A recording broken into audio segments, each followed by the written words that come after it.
नमस्कार, आदाब। Crime petrol Dastak में आप सबका स्वागत है।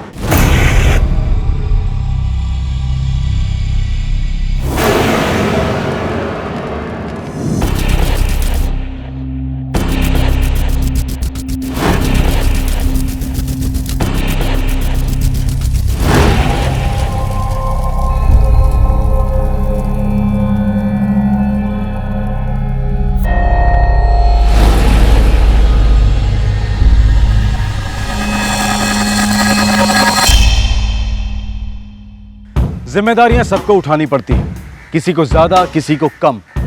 लेकिन एक जिम्मेदारी होती है अपने आप की तरफ, अपने सपनों और सुकून की तरफ। जब इस जिम्मेदारी की कुर्बानी चढ़ती है तो पीड़ित घुटने लगता है। ये एक दस्तक होती है कि घुटन के मारे सांसें रुकने वाली हैं। पर अक्सर ये दस्तक भी घुटी हुई होती है, दबी हुई होती है और बहुत देर से सुनाई देती है। अप्रैल 2011, घाटकोपर, मुंबई। ओम जयंती मंगला काली भद्रकाली कपालिनी दुर्गा क्षमा शिवा दात्री स्वाहा।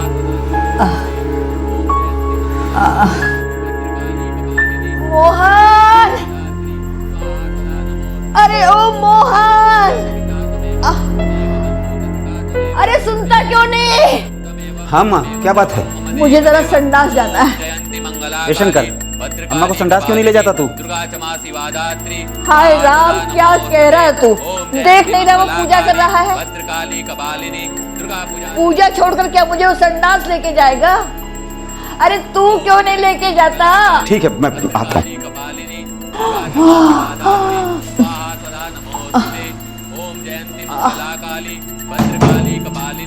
अरे ओ मोहन, तूने यहाँ कुर्सी बिठवाने के लिए कहा था ना?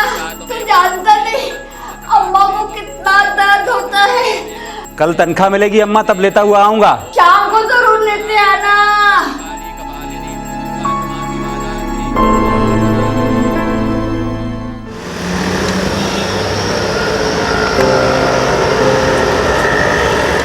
अगले ही दिन मोहन ने याद से अपनी अम्मा की सुविधा के लिए टॉयलेट चेयर खरीद ली।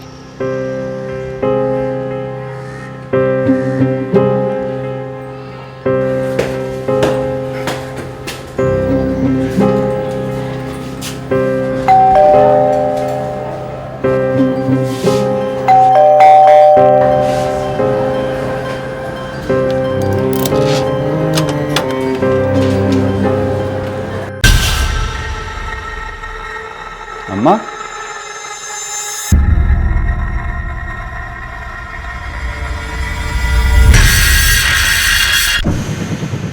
अम्मा, अम्मा, अम्मा! शंकर,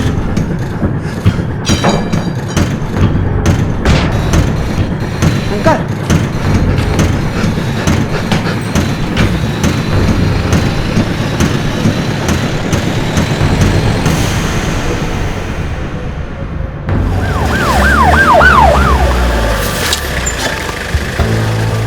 चलिए पीछे हटिए, साइड में होइए, साइड में होइए।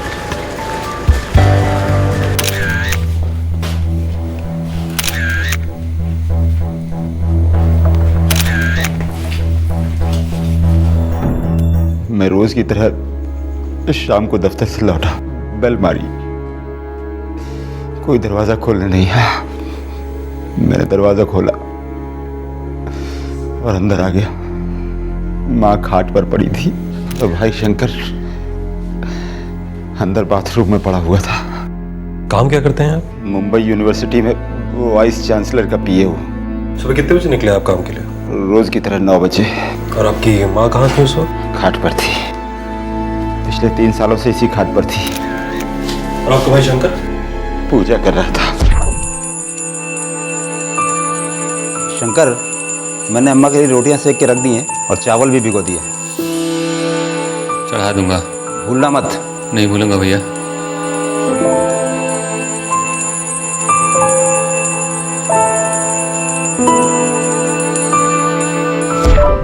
करता क्या था? पूजा करता था। पंडित था? नहीं, उसकी मेंटल कंडीशन ठीक नहीं थी। पहले वो एक होटल में वेटर था और एक दिन अचानक पूजा करने लगा। तब से वो पूजा पाठ में ही लगा रहता था। माँ शारीरिक रूप से लाचार थी और भाई मानसिक तौर पर। हाँ,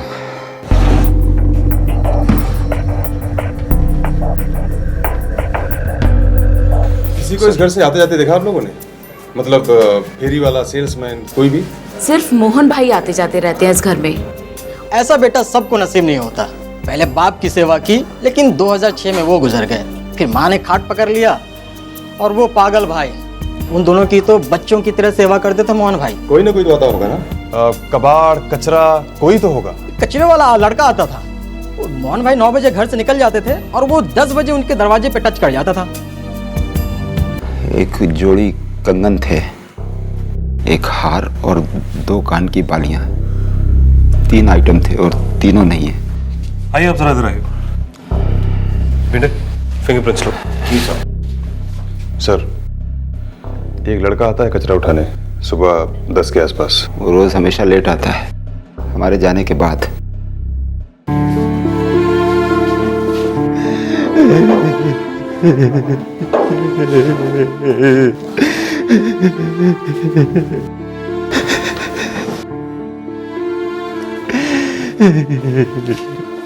आपके भाई का कोई दोस्त? नहीं, बस मंदिर में कुछ लोगों के साथ उठता बैठता था। कौन सा मंदिर? माता का मंदिर है पास में, रोज जाता था। कब जाता था वहां पर? मेरे जाने के बाद करीब 10:30 बजे।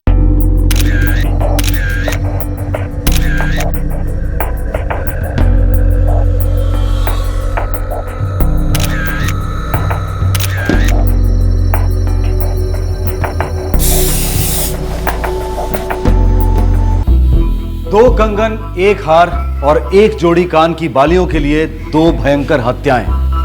एक पीड़ित 79 साल की अपाहिज महिला और दूसरा उसका मानसिक रूप से अस्वस्थ बेटा।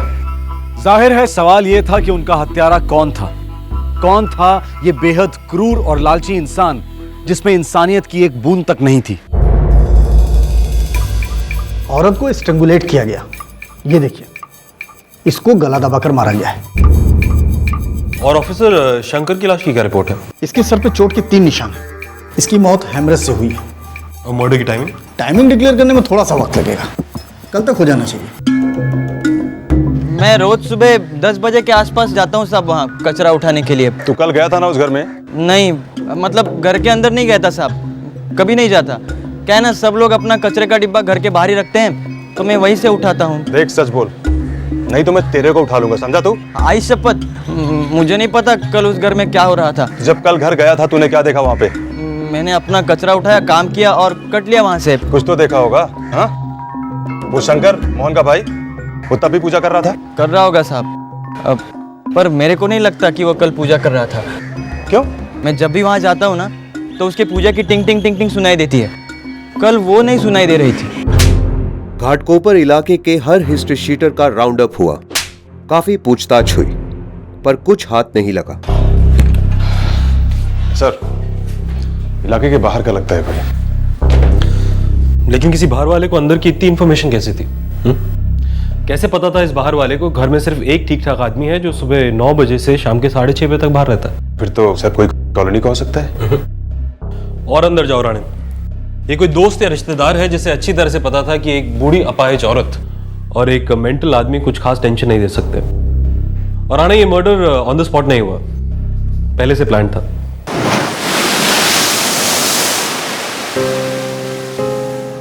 वो दोनों थे तो कुछ तो था उस घर में।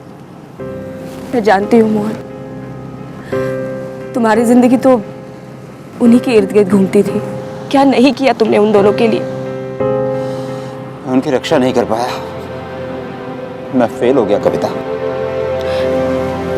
मोहन, जो भी हुआ वो तुम्हारे हाथ में नहीं था, फिर क्यों अपने आप को टॉर्चर कर रहे हो? जो हाथ में था वो भी नहीं कर पाया कविता। अम्मा को टॉयलेट चेयर चाहिए थी, लेकिन मैंने लाने में बहुत देर कर दी। मोहन, अम्मा की बहुत याद आती है कविता।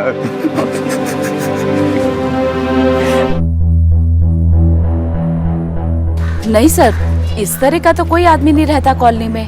साहब, मोहन भाई को हम लोग बहुत मानते हैं। एकदम भगवान के आदमी है बेचारे, और उनके बारे में तो कोई बुरा सोचेगा भी ना पाप लगेगा उसे। और उन तीनों का आपस में रिश्ता कैसा था? लड़ाई झगड़ा होता था? कौन से घर में बर्तन नहीं खटकते, और वैसे भी वो घर तो सारा मोहन भाई के सर पर ही था।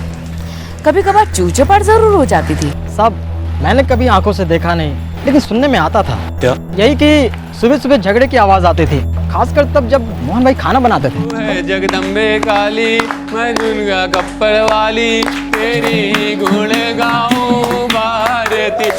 हो सकता है कि पागलपन के दौरे में पहले उसने माँ को मारा हो और फिर खुद की जान ले ली। मुश्किल है साहब, फिर भी किसी का कुछ कहा नहीं जा सकता। और उसके मंदिर के दोस्त, उनमें से कोई ऐसा जिसे पता हो कि मोहन के जाने के बाद ये दो लोग ही घर पर रह जाते हैं? नहीं साहब, मुझे कोई आइडिया नहीं है। अम्बे तू है जगदम्बे काली, जय दुर्गे खप्पर वाली, तेरे ही। मोहन कह रहा था कि उसका भाई शंकर हर रोज सुबह 10:30 बजे यहाँ पहुंच जाता था। सर इनमें से ही कोई होगा, आरती के बाद उसका पीछा किया होगा। या फिर हो सकता है कि शंकर खुद उसे साथ में लेकर गया हो सकता है सर। सर शंकर एक भी दिन पूजा नहीं छोड़ता था, बारिश हो या जो भी, रोज हाजिर होता था। लेकिन उस दिन आरती में नहीं आया। पक्का? पक्का सर, पिछले 1 साल से उसने एक भी दिन मिस नहीं किया। मोहन 9 बजे घर से निकला और शंकर 10:30 बजे तक मंदिर नहीं पहुंचा। तो जो कुछ भी हुआ इसी बीच में हुआ, 9 और 10:30 के बीच में। हाँ सर, लेकिन हुआ क्या होगा? अजीब है, शंकर मंदिर की आरती में नहीं गया उस दिन। कैसे जाता मिस्टर मोहन? जिंदा ही नहीं था बेचारा। कोई ऐसा आदमी है जो आपकी दिनचर्या के बारे में जानता है, जो आपके घर के डिटेल्स जानता हो? कभी आपको ऐसा लगा कि कोई आपका पीछा कर रहा है या फिर आपकी मूवमेंट पे नजर रख रहा है? काम में ही इतना उलझा रहता था कि नजर घुमाने की फुर्सत ही नहीं थी। लेकिन अब फुर्सत ही फुर्सत है।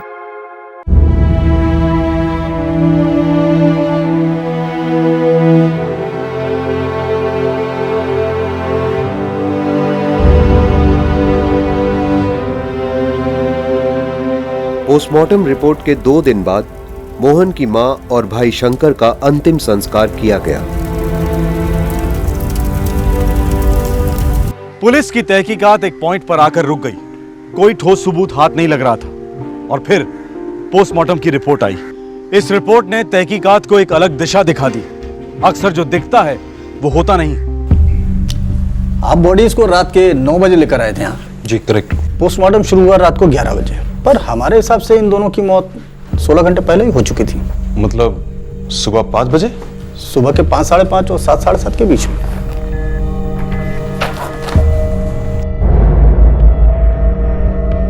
सर ये मोहन तो सुबह 9 बजे घर से निकलता है ना? ये कैसे हो सकता है? घर से निकलने से पहले अम्मा से बात करके निकला था मैं। पक्का बात हुई थी आपके?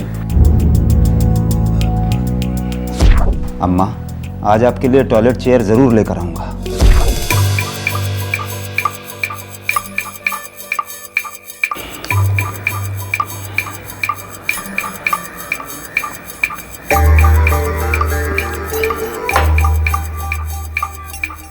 अम्मा ने जवाब नहीं दिया था, शायद नींद में थी, लेकिन जिंदा थी। और शंकर? शंकर मेरी आंखों के सामने था, पूजा कर रहा था अपनी। मगर पोस्टमार्टम रिपोर्ट के हिसाब से 9 बजे तक दोनों की मौत हो चुकी थी। सर कोई गलती हुई होगी, एक बार आप रिपोर्ट दोबारा से चेक करवाइए। ठीक है, मैं पोस्टमार्टम की रिपोर्ट को फिर से चेक कराता हूँ।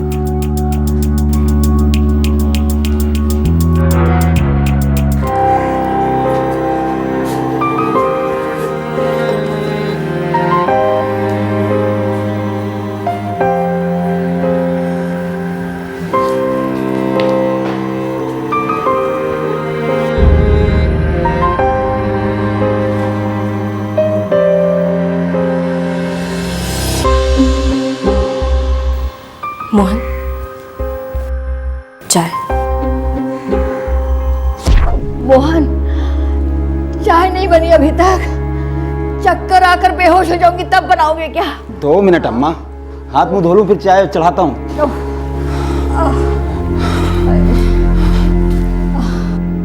शंकर, चाय तो अम्मा के लिए तू ही बना सकता है, फिर इंतजार क्यों करवाता है उसे इतना?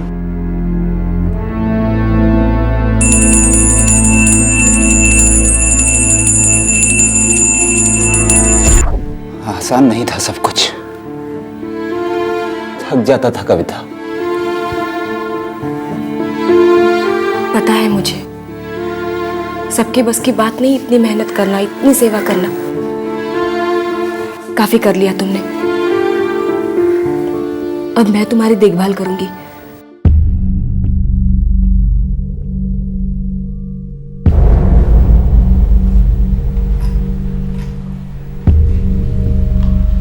चालाक, बहुत चालाक। क्या कोशिश की, लेकिन थोड़ी कमी रह गई। ये सभी निशान मैच कर रहे हैं? सभी उंगलियों के निशान एक ही हैं, खूनी के। मोहन, मैंने सब्जी रोटी बना ली है, तुम खा लेना। और तुम? नहीं, मुझे घर जाना है, बच्चे राह देख रहे होंगे। रुक जाओ कविता, तुम हमेशा के लिए यहाँ रुक क्यों नहीं जाती? मोहन, कितने साल मैंने तुम्हारा इंतजार किया। मैंने हमेशा से चाहा है कि मेरी जिंदगी तुम्हारे साथ गुजरे कविता। अब मेरे बच्चे ही मेरा सब कुछ है, मेरी सबसे बड़ी जिम्मेदारी। मैं ये जिम्मेदारी संभाल लूंगा, मुझे आदत है जिम्मेदारी संभालने की। और तुम साथ होगी तो जिम्मेदारी मुश्किल नहीं लगेगी। हम चारों लोग प्यार से रहेंगे। मैं उनका अच्छा बाप बनूंगा।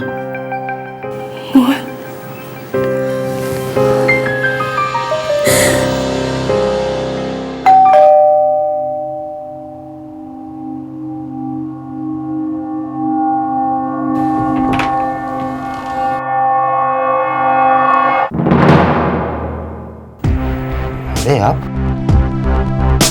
कुछ बात आगे बढ़ी क्या? बात तो काफी आगे बढ़ी है। क्या पता चला? आप थाने चलिए, वहीं सब पता चल जाएगा। आपने कहा था कि एक ही चाबी है घर की, जो आपके पास रहती थी। घर की एक ही चाबी है बस, वो मेरे पास रहती है। हाँ, मैंने कहा था। और उस दिन जब आप दफ्तर से लौटे तो वो चाबी आपके पास थी, उसी से आपने दरवाजा खोला। हाँ, ऐसा ही हुआ था। क्यों? जरा दिमाग पे जोर डालिए। आपने कहा था कि आपका भाई 10:30 बजे आरती के लिए चला गया होगा रोज की तरह। दुर्गा दप्पड़ वाली तेरी गुण गाऊं बार। और 9 बजे आप चाबी साथ लेकर निकल गए। एक ही चाबी है घर की। शंकर 10:30 बजे मंदिर गया। हाँ, तो लौटा कैसे? चाबी तो एक ही है, जो आपके पास रहती थी। हो सकता है मैंने पीछे छोड़ी हो, या फिर उसने मेरी जेब से निकाल ली हो। और जब आप दफ्तर से लौटे, बेल बजाई, किसी ने दरवाजा नहीं खोला, तो उसी चाबी से आपने दरवाजा खोला और अंदर आए। जी, लेकिन चाबी तो एक ही है, फिर आप घर के अंदर दाखिल कैसे हुए?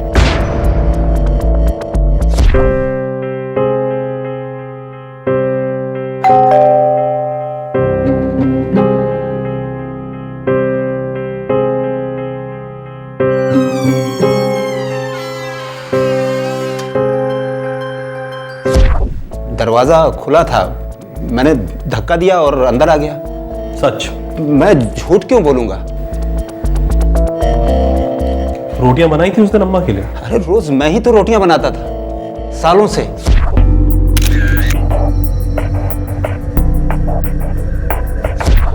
हमारी फोरेंसिक टीम ने आपकी किचन की अच्छी तरह से छानबीन की और एक चावल का दाना भी नहीं मिला वहां पर।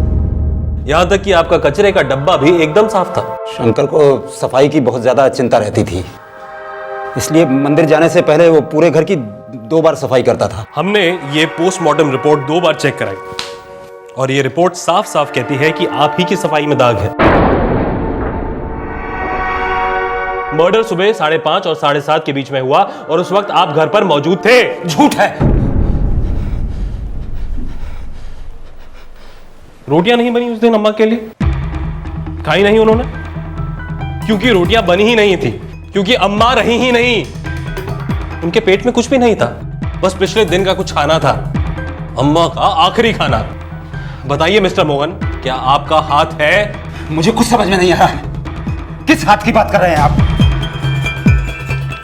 इस हाथ की फिंगरप्रिंट रिपोर्ट। शंकर को सरिये और पत्थर से ढेर किया गया और अम्मा का कत्ल कपड़े से हुआ। सरिया, पत्थर और कपड़ा तीनों पर एक ही हाथ के निशान है, उस हाथ के जिसने एक पानी का ग्लास थामा था यहां हमारे सामने।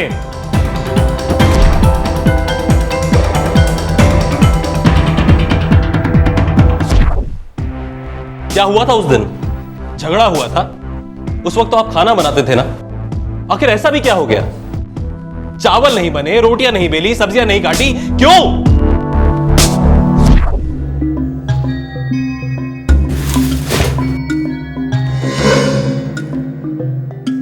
ऐसा कचरा रोज देखने को नहीं मिलता साहब। इतना ताजा ताजा आटा कौन फेंकेगा ना। मिस्टर मोहन, आपका ट्रैक रिकॉर्ड, यूनिवर्सिटी, आपका मोहल्ला, हर कोई आपकी बहुत इज्जत करता है, मिसाल देता है आपकी। बेटा हो तो मोहन जैसा, भाई हो तो मोहन भाई जैसा।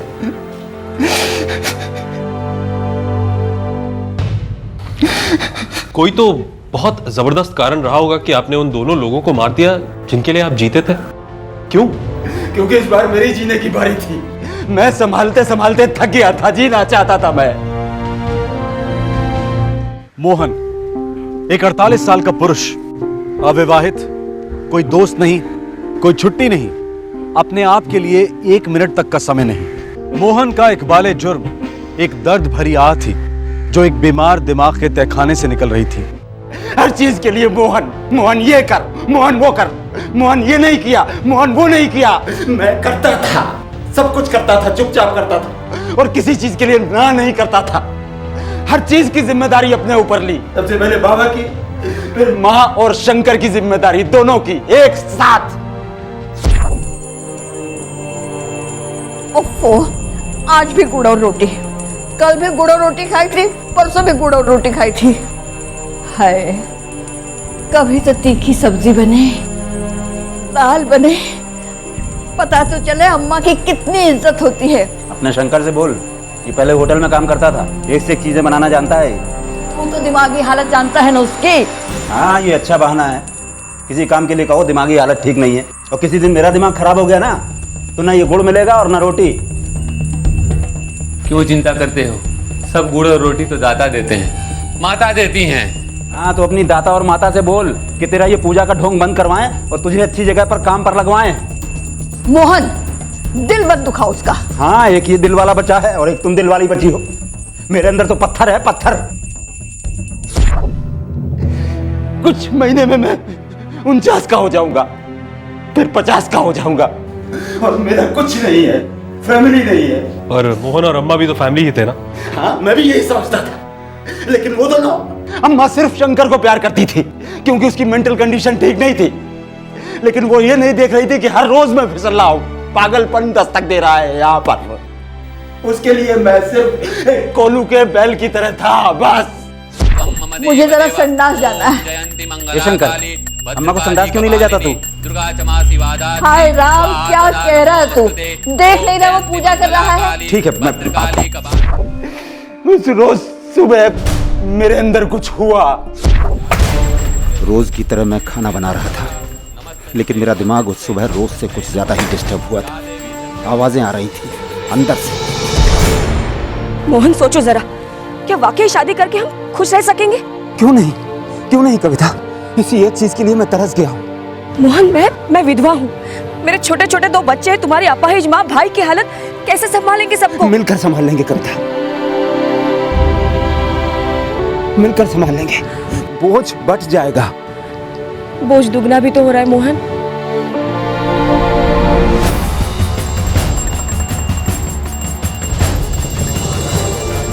आवाजें चिल्ला रही थी मेरे अंदर, हंस रही थी मुझ पर, कह रही थी तू नामर्द है, तेरी जिंदगी में औरत का सुख नहीं, बच्चों का सुख नहीं, तू सिर्फ एक पालतू कुत्ता है, लेकिन तू तो भौंकता भी नहीं, तेरा कुछ नहीं होगा मोहन।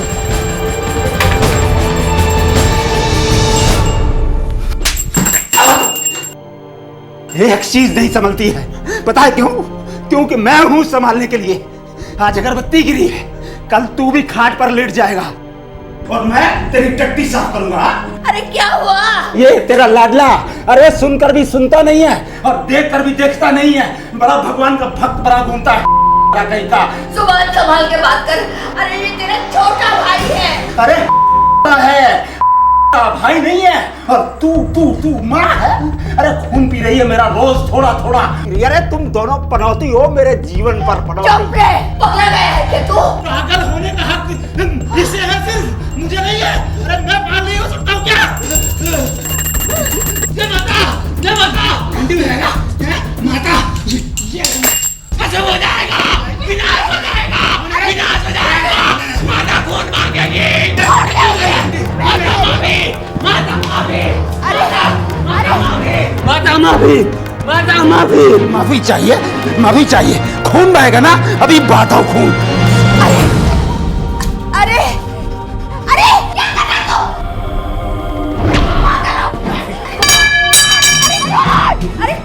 अरे क्या कर रहा है? अरे छोड़!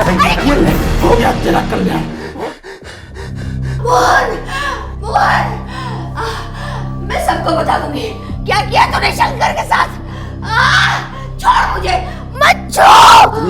कहा है कि मेरे बगैर मत उतरा कर, गिर पड़ेगी तो चोट लग जाएगी। अरे शंकर बोलता क्यों नहीं? तूने क्या किया शंकर के साथ?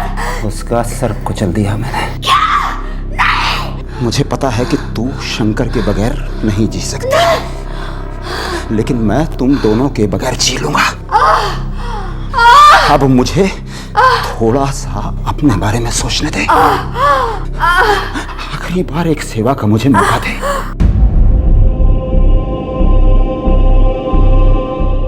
आज से तुम्हारी जिंदगी खत्म और मेरी शुरू।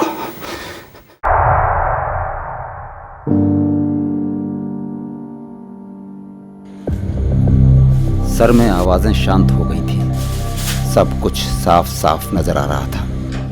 ऐसा लग रहा था मैं इतना हल्का हो गया हूं कि हवा में उड़ जाऊंगा।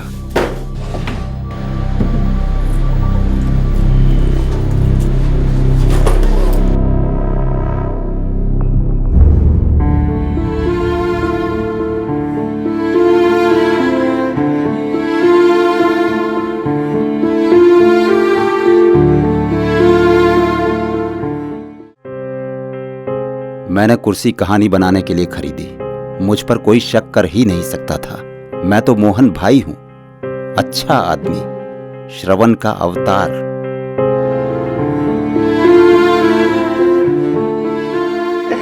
थकान हो गई थी मुझे दोनों की देखभाल करते करते।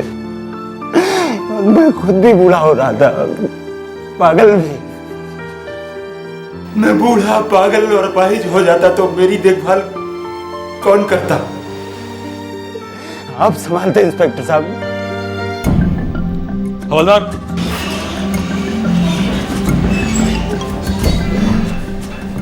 मोहन से सारे गहने बरामद कर लिए गए।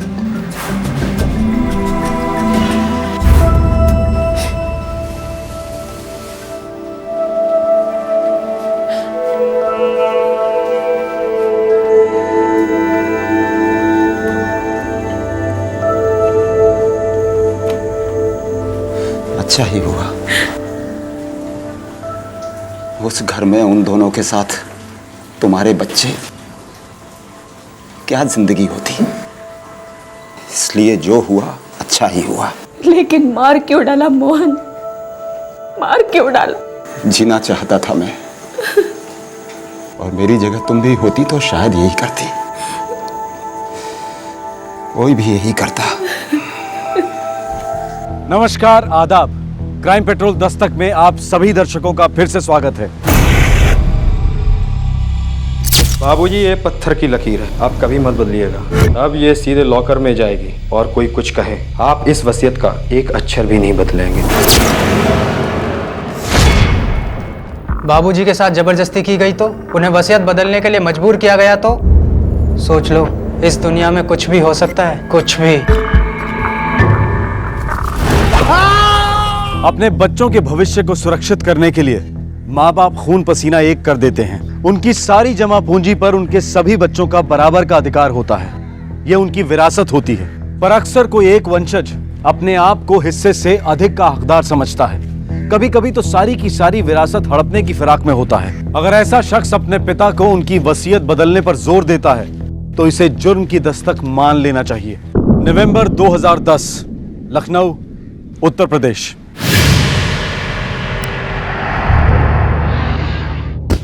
दिवाली का त्योहार आने वाला था।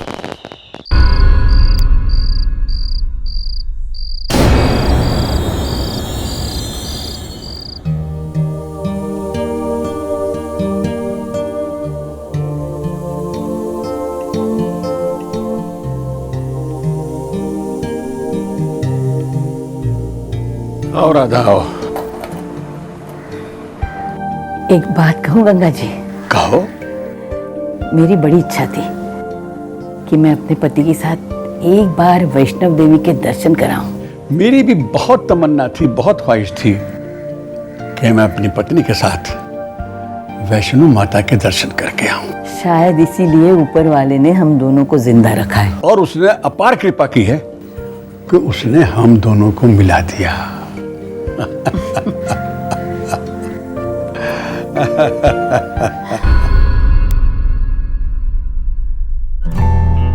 गंगा मिश्रा और राधा मिश्रा की मुलाकात जिंदगी की सांझ में हुई। गंगा मिश्रा अपनी पत्नी को खो चुके थे और राधा मिश्रा अपने पति को। दोनों को एक दूसरे की कंपनी भाने लगी और उन्होंने शादी कर ली। आने वाले 24 घंटों में इस जोड़े का बहुत बड़ा सपना साकार होने वाला था। वैष्णो देवी की यात्रा का सालों से इंतजार किया था दोनों ने, तब से जब उनके पहले पति और पत्नी जिंदा थे। ये वृद्ध जोड़ा सुबह सुबह वैष्णो देवी की यात्रा के लिए निकलने वाला था। बाहर दरवाजे पर लगा हुआ ताला इस बात की पुष्टि कर रहा था कि वो यात्रा पर गए हैं। पर घर के अंदर से टीवी की आवाज आ रही थी। 5 नवंबर 2010 को गंगा और राधा मिश्रा वैष्णो देवी से लौटने वाले थे। राधा का बेटा नीलेश उन्हें दिवाली की बधाई देने पहुंचा।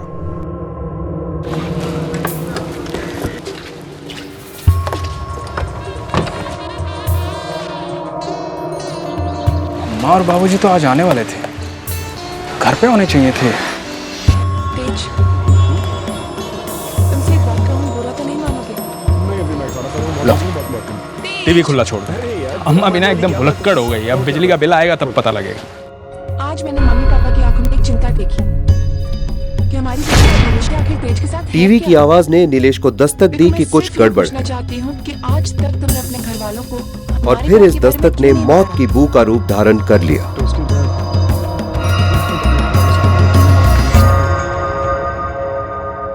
दुनिया के लिए राधा और गंगा मिश्रा दिवाली के 3 दिन पहले वैष्णो देवी की यात्रा पर जा चुके थे और ठीक दिवाली की सुबह वापस लौटने वाले थे। पर जाहिर है कि ऐसा हुआ नहीं था, कुछ बहुत गलत हुआ था। ताला तोड़कर घर का दरवाजा खोला गया और जो नजर आया उसने सबके होश उड़ा दिए।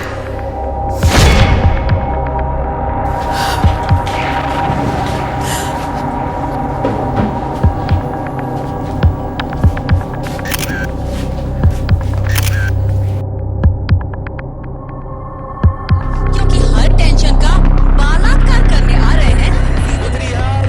ये कैसे चल रहा है यार? अरे साइड में पैसा खर्च निकलने के लिए। हाँ? मेरा नाम महेश है, राधा मिश्रा का बड़ा बेटा, और ये मेरा छोटा भाई नीलेश। गंगा मिश्रा आपके सौतेले पिता थे? कहने को थे, पर हम उन्हें अपना सगा पिता ही समझते थे। उतना ही प्यार, उतनी ही इज्जत जितनी हमने अपने पिता को दी थी। उनके वैष्णो देवी जाने के एक दिन पहले क्या तुम उन दोनों से मिले थे? सारी तैयारियां हमने ही करवाई थी। अम्मा, लो अम्मा आपकी टिकट और ये साथ में फोटो कॉपी भी।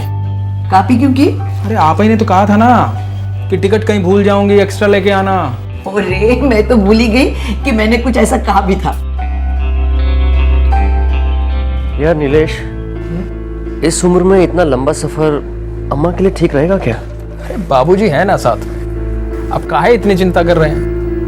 अब उनका मन है कहीं जाने का तो जाने दीजिए।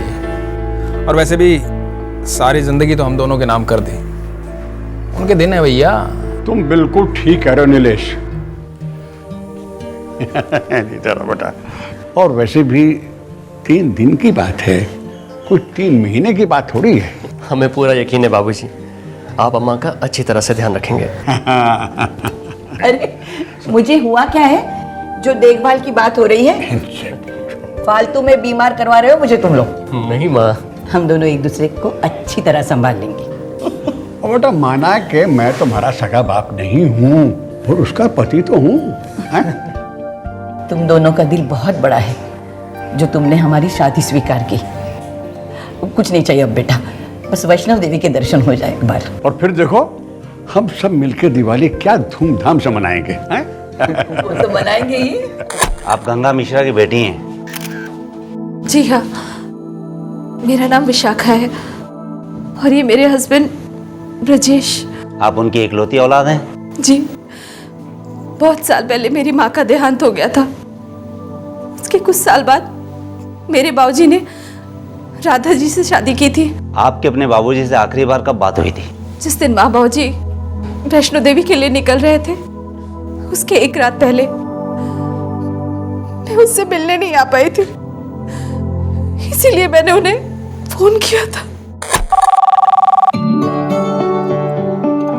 हेलो। प्रणाम बाबूजी। कैसी है बेटा? तो मैं बिल्कुल ठीक हूँ। अच्छा, अपने ब्रजेश बाबू कैसे हैं? ब्रजेश भी बिल्कुल ठीक है। बाबूजी, मैं कह रही थी कल आप लोग वैष्णो देवी के लिए निकल रहे हैं, तो मेरी तरफ से माँ के नाम पर 500 रुपए का चढ़ावा चढ़ा दीजिएगा। जरूर बेटा, जरूर। अच्छा, आपको याद है ना कि दिवाली के बाद आप घर आ रहे हैं हमारे? अरे दिवाली के बाद तेरे घर पे हम दोनों का आना हम कैसे भूल सकते हैं, पगली कहीं की। आप अपना और माँ का ख्याल रखिएगा। प्रणाम बाबूजी। विशाखा, बाबूजी की ऐसी हालत नहीं है कि इस उम्र में वो वैष्णो देवी के दर्शन करने जाए। हम कर भी क्या सकते हैं? आज तक बाबूजी ने कभी किसी की सुनी है क्या? क्यों?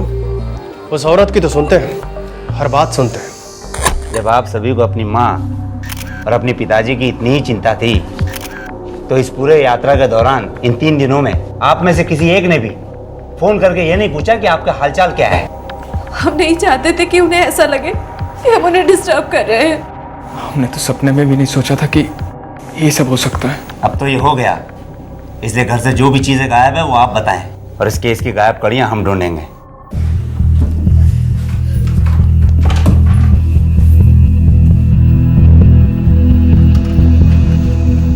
माँ के जेवर नहीं मिल रहे हैं, शायद ले गए हैं वो लोग। बाबूजी हमेशा कुछ ना कुछ कैश घर में जरूर रखते थे, वो भी नहीं दिखाई दे रहे हैं सर। अभी का तो पता नहीं, लेकिन पहले बाबूजी अपना सारा सामान इसी लॉकर में ही रखते थे। बाबूजी, बाबूजी,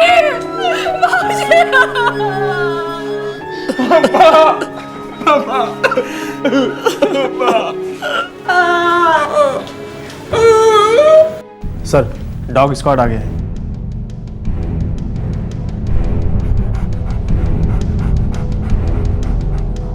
पुलिस के स्निफर डॉग ने जुर्म की बू को सूंघकर हत्यारों के कदमों की तरफ इशारा किया। स्निफर डॉग पुलिस को गंगा मिश्रा की कोठी के बाहर तक ले आए।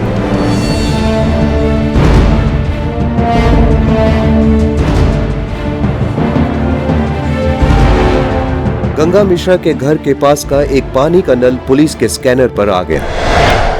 लगता है कातिल ने अपने खून से रंगे हुए हाथ यहीं धोए होंगे।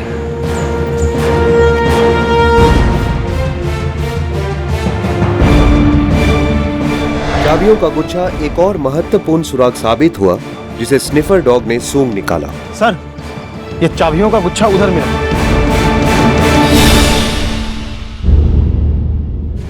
ये कहाँ जा रहा है?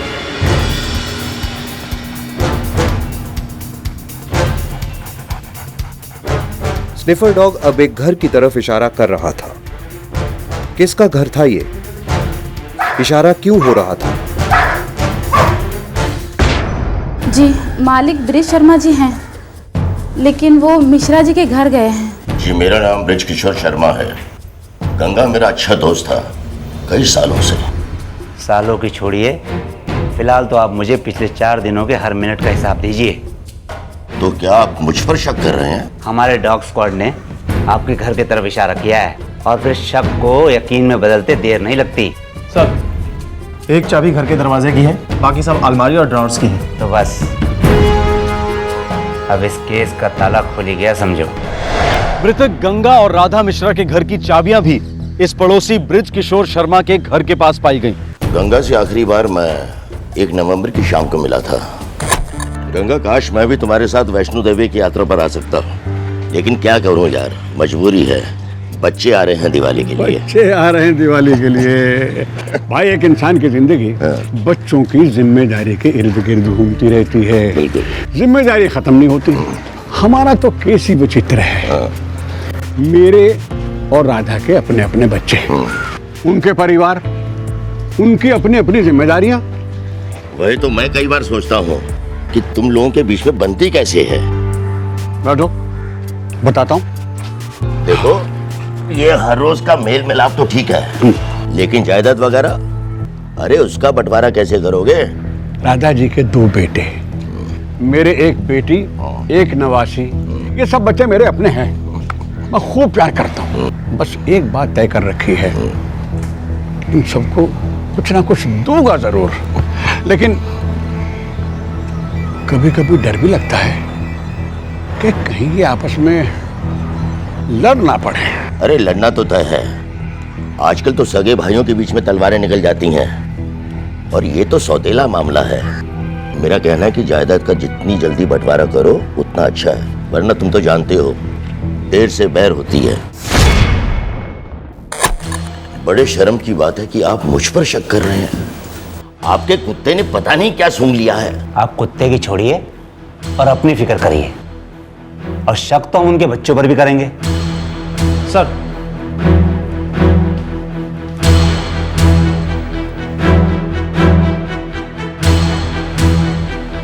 मिस्टर बृजकिशोर शर्मा, फिलहाल आप घर जा सकते हैं। जरूरत पड़ी तो आपको दोबारा याद करेंगे।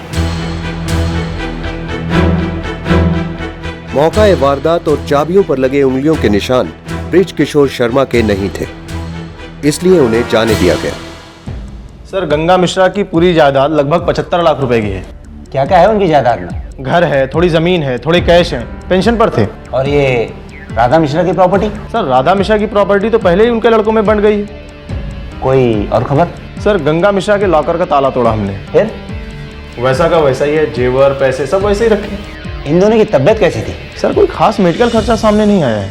पर मुझे एक चीज साफ दिखाई दे रही है कि दोनों कत्ल चोरी या डकैती की नीयत से नहीं किए गए। तुम ऐसा करो, गंगा और राधा मिश्रा के बच्चों पर अपने आदमी लगा दो। जी सर। मुझे लगता है खून नहीं खून बहा है। सवाल है क्यों? काफी खून बहने से मौत हुई है। दोनों के गले एक जैसे चाकू से काटे गए हैं। क्या इन दोनों में से किसी ने भी अपनी जान बचाने की कोशिश नहीं की? राधा मिश्रा ने कोई खास कोशिश नहीं की, लेकिन गंगाराम जी ने जरूर कोशिश की होगी अटेकर से लड़ने की। इन्होंने चाकू छीनने की कोशिश की होगी। डॉक्टर साहब, कत्ल का समय क्या हो सकता है? एग्जैक्ट टाइम तो बताना मुश्किल है। इनके पेट के अंदर का खाना तकरीबन 3 दिन पुराना था। बॉडीज मिलने के 3 दिन पहले आखिर बार इन लोगों ने खाना खाया था। आपने अपने पिताजी को कितने बजे फोन किया था? यही कोई 11 बजे। क्यों? गंगा मिश्रा की बेटी ने उन्हें रात 11 बजे फोन किया था, और वे अगली सुबह 6 बजे अपनी बीवी राधा मिश्रा के साथ वैष्णो देवी के लिए निकलने वाले थे। तो इसका मतलब रात 11 और सुबह 6 के बीच ही वो खूनी इनके घर आए होंगे। और वो भी चाय पीने के बहाने। अजनबी तो चाय पीने आता नहीं, खास तौर से रात 11 और सुबह 6 बजे के बीच।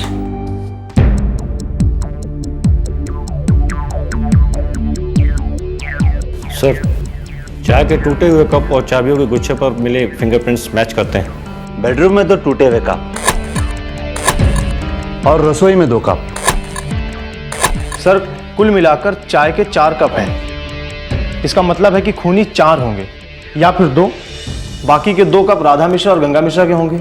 खूनी 4 हो या 2, इतनी बात तो पक्की है कि खूनी करीबी थे और मारने की नीयत से ही आए थे।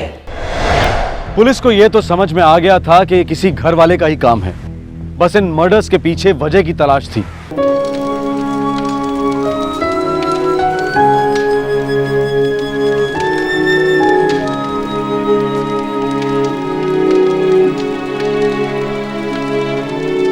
राधा मिश्रा के 2 बेटे हैं सर, महेश और नीलेश।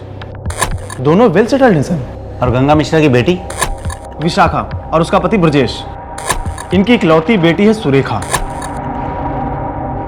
सुरेखा की शादी हुई है सुशील से। ये विशाखा के ससुर भी तो हैं, ब्रजेश के पिता शिवनाथ। सर, सभी को किसी भी चीज की कमी नहीं है। पर जल्दी तो है, और लालसा भी। सर एक इंटरेस्टिंग चीज और है, गंगा मिश्रा की जायदाद के कागजात गायब हैं। सर जिसके पास भी ये कागजात हैं उसी के हाथ खून से रंगे हैं। ओम सूर्य देवाय नमः स्वाहा, ओम वासुदेवाय स्वाहा, ओम गणपते नमः स्वाहा, ओम कृष्णाय नमः स्वाहा, ओम भूमाय नमः स्वाहा, ओम रावे नमः स्वाहा। देखिए, गंगा जी की जायदाद के बारे में हम कुछ नहीं जानते। एक घर है उनका, पर प्रॉपर्टी इसके बारे में कुछ नहीं जानते। चाहिए भी नहीं था सर, क्योंकि हमारे पिताजी से वो सब मिल गया था जो हमें चाहिए था। गंगा मिश्रा तुम्हारे सौतेले पिता थे, तो उनकी प्रॉपर्टी तो तुम्हें मिलने से रही। चाहता भी कौन है सर, हम अच्छी तरह से सेटल हैं। बस अपनी माँ की चिंता थी, पिताजी की मौत के बाद अकेली हो गई थी। हमें लगा कि गंगा मिश्रा के रूप में एक अच्छा साथी मिल गया है। इसमें जानने की क्या बात है, हमारे पिताजी अपनी सारी जायदाद हमारे ही नाम छोड़ जाते। इकलौती हूं मैं। आपके दो सौतेले भाई भी हैं, वो भी तो प्रॉपर्टी पे क्लेम कर सकते हैं। क्लेम की तो नौबत ही नहीं आती इंस्पेक्टर साहब। मेरे ससुर गंगा मिश्रा बहुत ही सुलझे हुए और समझदार इंसान थे। वो कभी किसी को नाखुश नहीं करते। हमारी खुशी इसी में थी कि राधा जी के आ जाने से बाबूजी बहुत खुश हो गए थे। इससे बड़ी खुशी और क्या हो सकती थी।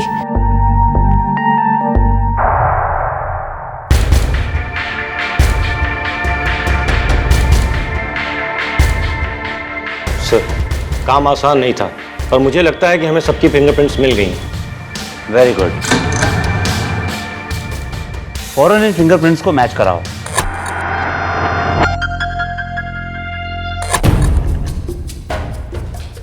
इंस्पेक्टर साहब, ये आपके जूनियर्स, मैंने इतनी बार समझाया कि आज मेरी इंपॉर्टेंट मीटिंग है, लेकिन फिर भी मुझे जबरदस्ती यहां पर लेकर आए। मैंने ही बुलवाया था। लेकिन क्यों? शक करने के लिए मैं ही मिला, और कोई नहीं मिला आपको? मिल जाएंगे, जल्दी क्या है। फिलहाल तो आप ये बताइए कि कत्ल की रात को आप कहां पर थे? अरे घर पर था, और कहां रहूंगा। पक्का? अरे हाँ भाई पक्का। पक्का झूठ? कत्ल की रात 1 और 2 बजे के बीच में तुम अपने ससुराल के आसपास गंगा मिश्रा के इलाके में थे। क्या क्या क्या क्या क्या कह रहे हैं? वही कह रहा हूं जो आपका सेलफोन रिकॉर्ड बता रहा है।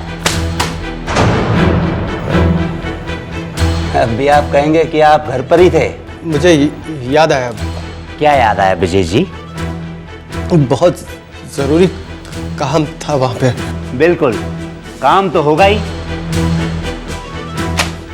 ये रहे फिंगरप्रिंट्स, आप ही के हैं।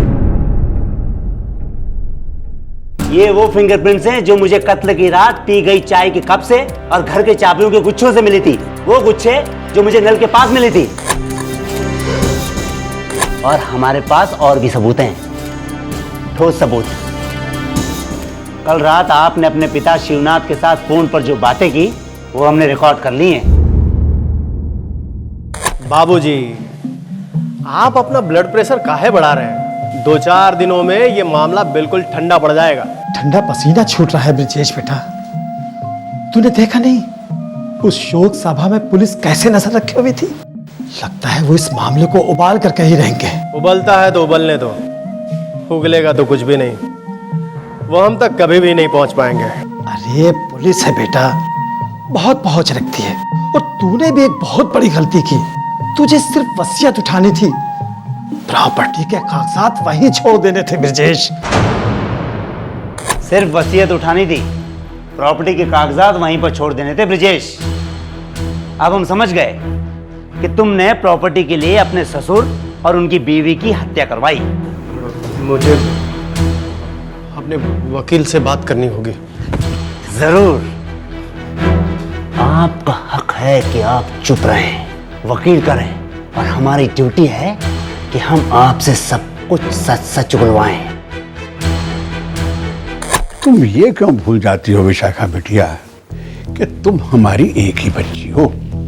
हमारा जो कुछ भी है तुम्हारा ही तो है, इस नाखून से लेकर 9 लाख के हार तक। ये ससुरी वसीयत ससीयत का। ठीक है बाबूजी, अगर आपको वसीयत नहीं बनवानी तो ना बनवाइए।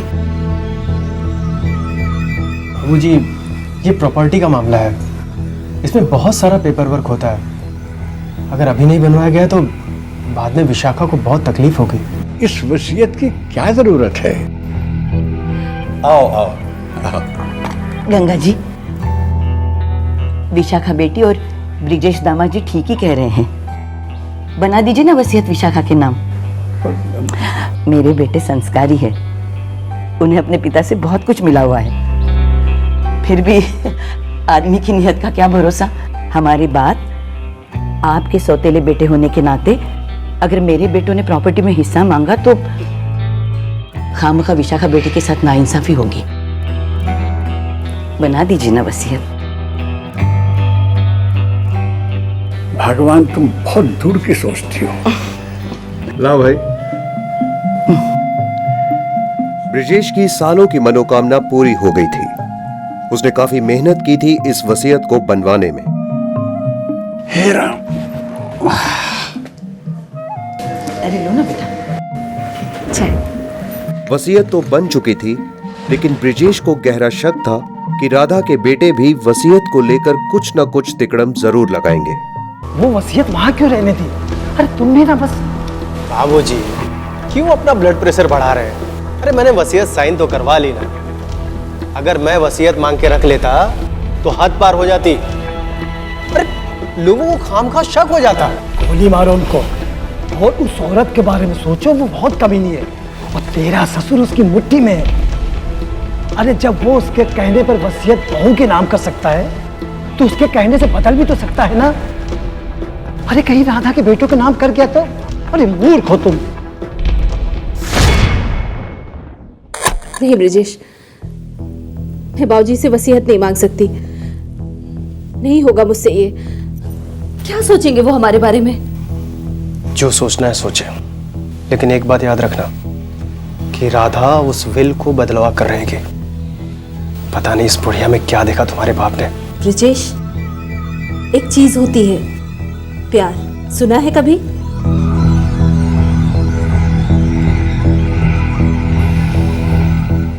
मेरी पत्नी विशाखा को अपने बाबूजी पर पूरा भरोसा था, लेकिन मुझे नहीं था। और मेरे पिताजी तो, उनका तो राधा को देखते ही ब्लड प्रेशर हाई हो जाता था। मैं और मेरा दामाद सुशील मेरे पिताजी की बातों से सहमत हुए। बाबूजी, दद्दू एकदम ठीक कह रहे हैं। अगर वसीयत बदली तो हमारे यहाँ ठन ठन गोपाल। और 75 लाख रुपए की रकम कोई कम रकम नहीं होती। ये लखनऊ शहर के बीच में है वो जमीन, सोने के भाव की तरह बढ़ रहे हैं उसके नाम। अरे बहुत जल्दी 3-4 करोड़ की हो जाएगी। अरे जरा सोचो। तो उपाय क्या है? विल चोरी कर ले। अरे उससे क्या होगा, वो दूसरी बनवा लेगा। मगर विल बदलने के लिए जिंदा रहना भी तो जरूरी है। अरे तो इसमें इतना सोचना क्या है? ज्यादा सोचोगे तो राधा के 2 पिल्ले सारा माल हड़प कर ले जाएंगे, समझे?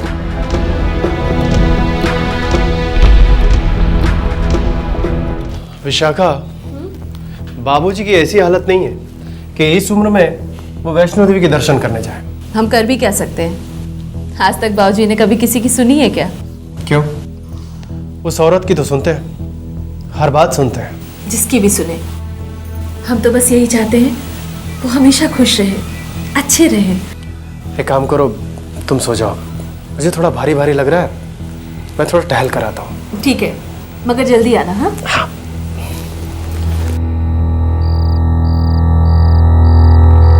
अटैक की पूरी प्लानिंग की गई थी। ब्रिजेश का दामाद सुशील हथियार साथ लाया था।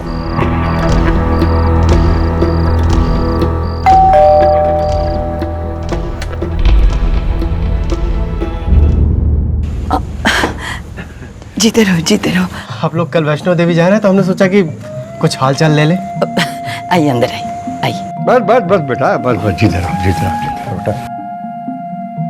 अच्छा तुम लोग बैठो, मैं चाय बना के लाती हूँ। चाय पिला, थक गए होंगे, चाय पिला। अब दद्दू, क्या है कि हमारा फेवरेट प्रोग्राम आ रहा है टीवी पर, तो हम टीवी ऑन कर लें? अरे दद्दू से पूछने की बात है, कर लो ऑन, तुम्हारा अपना घर है। हाँ। सो तो है। अब बाबूजी, दवाइयाँ सब रख ली है ना आपने? काहे की दवाइयाँ भाई, क्या हुआ है मुझे? भला चंगा हूँ मैं। दादू, मैं दादी की किचन में हेल्प करके आता हूँ। हाँ जाओ जाओ। दादी बन गई चाय? लाइए हम लेकर जाते हैं। अरे मैं लेके जाती हूँ ना बेटा। अरे हम लेकर जाते हैं ना। तुम भी ना, चल संभाल के। दो लोग गर्मा गर्म चाय, आप दोनों लोग पियो, हम 2 कप और लेके आते हैं। हाँ, लीजिए लीजिए चाय लीजिए।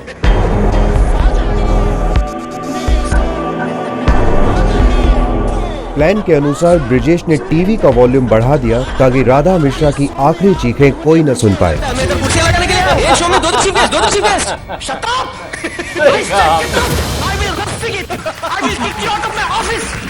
सुशील बेटा तुम्हारी चाय कहाँ गई? दादी लेकर आ रही है। अच्छा अच्छा। Welcome to the family.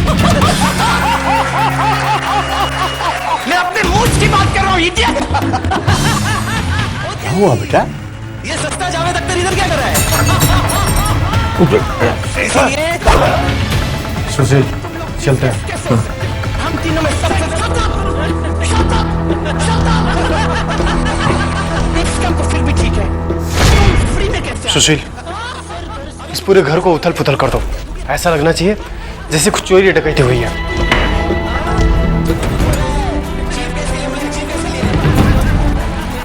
सुशील, हमें इन चाबियों को ठिकाने लगाना है और किसी को पता नहीं चलना चाहिए कि इस घर में 2 लाशें पड़ी हैं। ठीक है? जल्दी।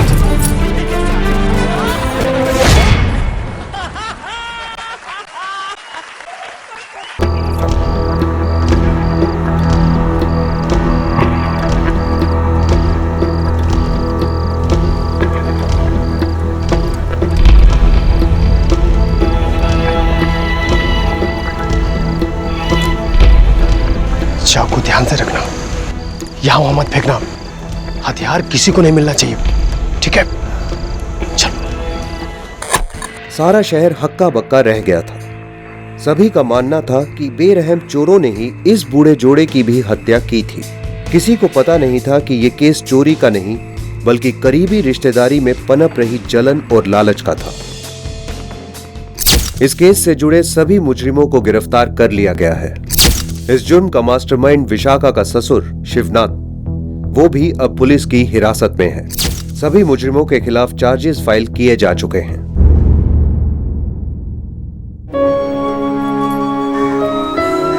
जो आपका है वो हमेशा आपका ही रहेगा विशाखा जी।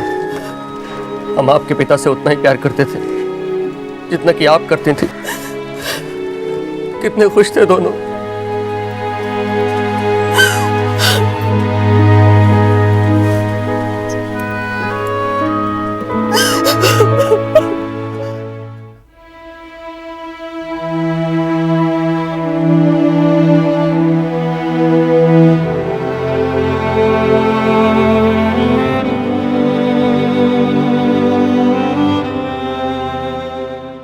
इस केस में जुर्म ने एक नहीं बल्कि 2 बार दस्तक दी। पहली बार जब ब्रिजेश के जोर देने पर गंगा मिश्रा ने वसीयत पर साइन किए और दूसरी बार जब रात के 1 बजे ब्रिजेश ने मिश्रा खानदान के दरवाजे पर दस्तक दी। अगर पहली दस्तक के वक्त ही गंगा मिश्रा संभल जाते और वसीयत बनाने की बजाय अपनी बेटी से खुलकर बात करते तो शायद आज गंगा और राधा मिश्रा जिंदा होते। हम इस प्रोग्राम के द्वारा बार बार एक ही बात अपने दर्शकों के जहन में लाना चाहते हैं कि जब भी आपको हल्का सा भी अंदेशा हो कि जुर्म दस्तक दे रहा है तो सुनिएगा जरूर, किसी की जान बच सकती है, आपकी भी। फिर मिलेंगे, तब तक अपना ख्याल रखें, सुरक्षित रहें। जय हिंद। इस तरह के और भी एपिसोड देखने के लिए हमारे चैनल को सब्सक्राइब करें और बेल आइकन दबाना ना भूलें।